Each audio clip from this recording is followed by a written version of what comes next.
Fala, meus amigos, bom dia, boa tarde, boa noite, tudo bem com vocês? Comigo tá tudo jóia também. Meus amigos, hoje eu gostaria de falar com vocês sobre a possibilidade de um projeto de emenda à Constituição em que o próprio Senado limita os poderes do STF, onde o Senado tem tentado limitar aquilo, que a gente chama de ativismo judicial, onde o STF tem invadido atribuições e competências que não lhe é devida.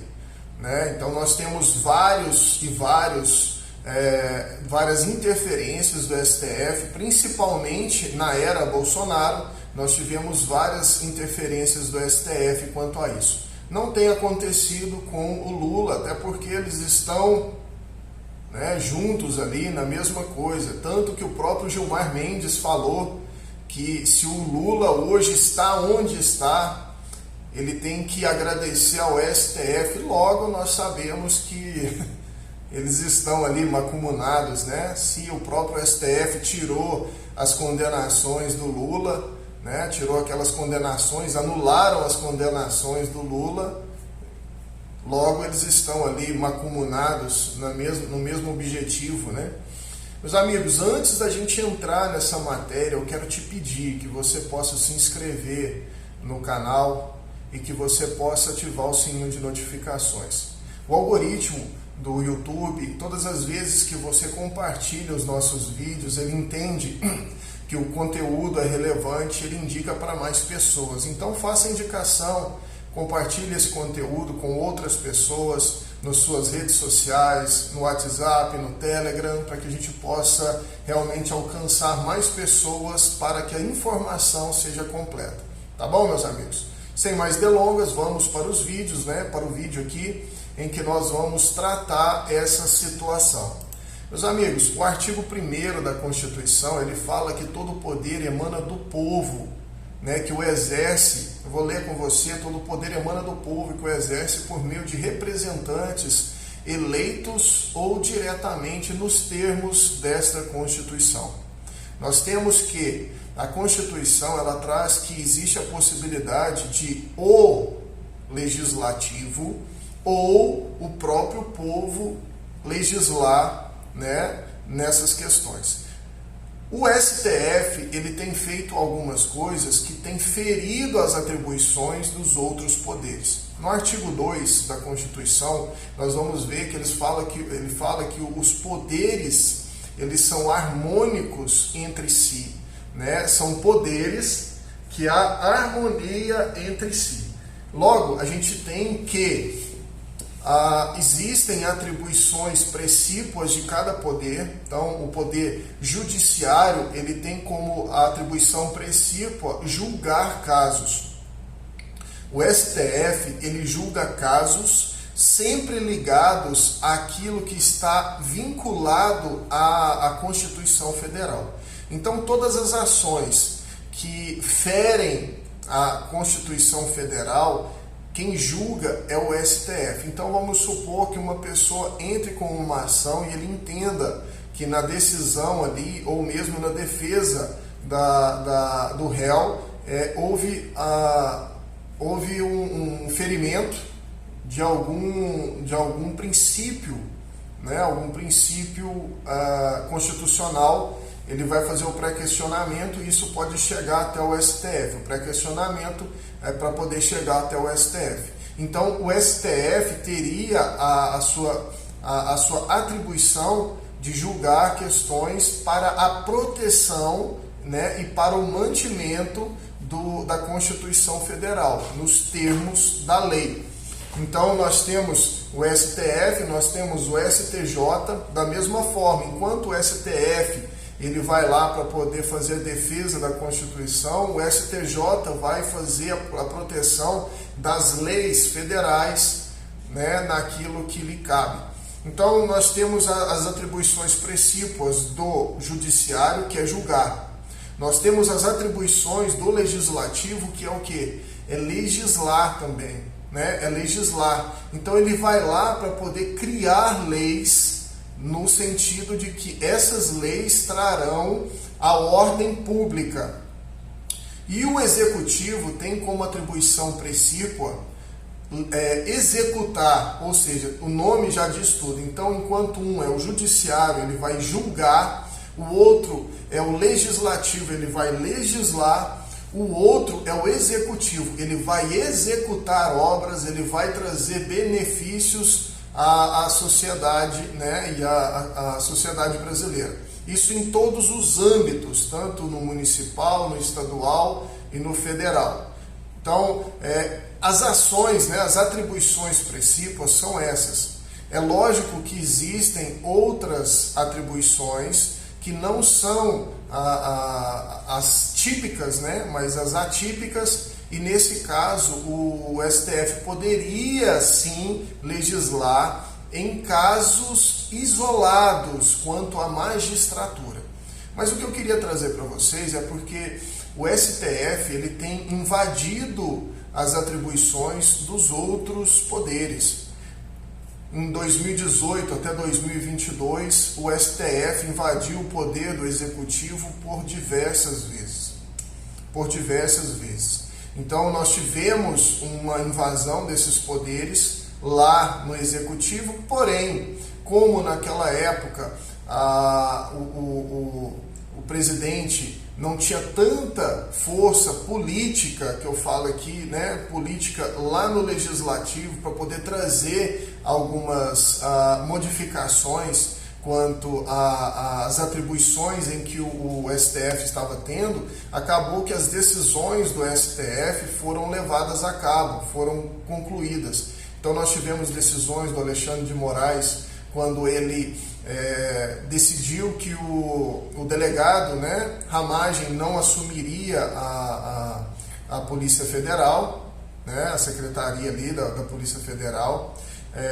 Nós tivemos várias outras, né, quanto à Covid, nós tivemos outras decisões ali que interferiram nas decisões do próprio presidente da República. Mas agora, recente, nós tivemos, por quê? Porque a sanha pelo poder, ela nunca acaba, é um saco furado.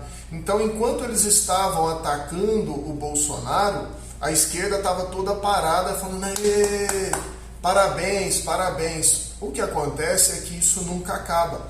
Por quê? Porque enquanto estavam atacando o governo Bolsonaro, eles estavam achando bom. Só que agora, o que aconteceu é que o legislativo também foi atacado. Nós tivemos, né, 3 matérias em que o próprio STF legislou naquilo que ele não pode legislar. Por quê? Porque o que eu li no início com vocês é que todo poder emana do povo, que o exerce pelos seus representantes ou pelo próprio povo. O que acontece é que quem tem que legislar são aqueles que foram eleitos para tal. Então são os deputados, os vereadores, os senadores, né, deputado estadual e federal. E o que aconteceu é que mesmo com o legislativo legislando causas, o STF foi lá e legislou no lugar do legislativo.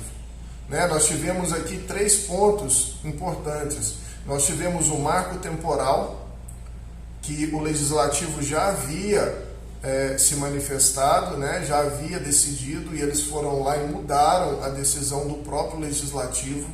Isso aí não é uma questão de inconstitucionalidade, tá, meus amigos?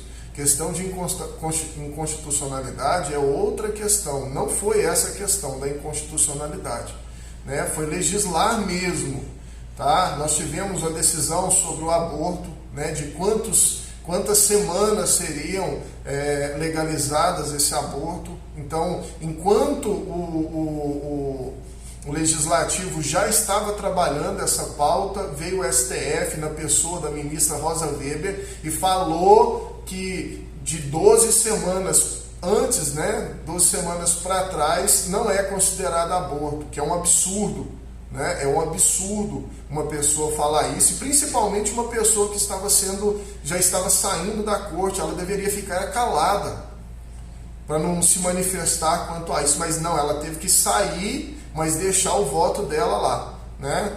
Mas de toda forma foi 2 pontos, e a outra foi a legalização das drogas. Lembrando que o uso de drogas continua sendo crime, né? O que não tem é pena para o uso de drogas. Mas o que acontece é que o judiciário ele está adentrando as esferas do executivo e do legislativo e ele não tem atribuição para tal. Então nós tivemos vários deputados e vários senadores que se levantaram e hoje existe uma pauta, uma emenda, né, um projeto de emenda à Constituição que limita os poderes do próprio STF. O primeiro ponto que eu queria trazer com vocês é que existe uma regra de transição quanto a essa emenda à Constituição, né, e a possibilidade de mandato quanto aos ministros do STF. Primeiro, né, que a gente entende que essa regra de transição ela deveria ser anterior, né? Eles falam que essa regra de transição ela iniciará em 2030. Então, todos aqueles que foram indicados a partir de 2030, eles entrariam nessa regra de transição e a partir dali, cada um daqueles que forem indicados, eles teriam um mandato de 8 anos, que eu acho que é viável, uma vez que, olha só, para a gente ter uma ideia, né, completa da ideia. Se os senadores eles têm um mandato de 8 anos e no caso um indicado, olha só, ele precisa passar pela CCJ, ele precisa passar pela sabatina do Senado e quem vai fazer a aprovação dessas pessoas que foram indicadas pelo governo, né, pelo presidente da República, se o Senado tem 8 anos de mandato, aqueles que aprovaram a indicação do presidente ao ministro do STF também deveriam ter 8 anos para poder fazer a sua candidatura, para ficar como ministro do STF. Então eu acredito que isso é uma boa, até porque o Senado também só pode ficar 8 anos, né? E não existe recondução, meus amigos, olha só. Não existe a possibilidade de recondução, não existe a possibilidade dele ficar 8 e depois voltar para ficar mais 8, né? Então não existe essa possibilidade. Outra coisa que a gente tem que entender é que apesar de todo esse contexto, nós não temos ainda uma data para esse julgamento. Mas eu queria trazer para vocês uma curiosidade, só para vocês entenderem o quanto isso seria bacana, o quanto isso seria legal, né, para nós. Lembrando que se a regra de transição for até 2030, nós temos 2 indicações que não cairiam nessas indicações, né, que é o ministro Luiz Fux e a Carmen Lúcia, né? A ministra Carmen Lúcia também não cairia. Por quê? Porque eles são anteriores a 2030. A primeira cadeira que seria já dentro dessa regra de transição seria a cadeira do Gilmar Mendes, né? Que seria outro ministro ali que aposentaria já em 2030. Então, só de curiosidade, nós temos aqui, entendeu? Vou trazer para vocês aqui quando é que cada ministro que está na ativa ali, ele vai ficar, né? Quando é que eles vão poder se aposentar compulsoriamente aos 75 anos? Olha só. Então, igual eu falei para vocês, ministro Luiz Fux, em abril de 2028, ele completa 75 anos. A ministra Carmen Lúcia, em abril de 2029, completa 75 anos. Gilmar Mendes, em dezembro de 2030. O Edson, né, Fachin, ministro Fachin, em 2033, quase 9 anos ainda. Barroso também, quase 9 anos, também 2033, março de 2033. Ministro Dias Toffoli, novembro de 2042, 18 anos ainda. Alexandre de Moraes, 2043, 19 anos, meus amigos. Ministro Cássio Nunes Marques, maio de 2047. Ou seja, meus amigos, vai ficar muito tempo ali. Ministro André Mendonça, dezembro de 2047. Eu trouxe essas curiosidades para você ver, entendeu, a discrepância de tempo em que um ministro indicado, que não é juiz de carreira, que não passou por concurso público, ele acaba ficando um absurdo. Lembrando que dentro desses aqui, se não me engano, quem foi juiz de carreira aqui foi somente o ministro Luiz Fux. O restante, nenhum deles foram juízes de carreira. Nós temos aqui o André Mendonça, que foi procurador da Justiça, Cássio Nunes, eu não me recordo se ele era advogado ou se ele era também procurador da Justiça, mas de toda forma, meus amigos, o que eu queria trazer para vocês é que realmente é necessário que haja mandato para os ministros do STF. Eu só acho que essa regra de transição para 2030, eu acho ela um pouco distante. Eu acredito que poderíamos sim já fazer essa regra de transição para a próxima legislatura. Então, na próxima legislatura, já poderia ter essa regra de transição.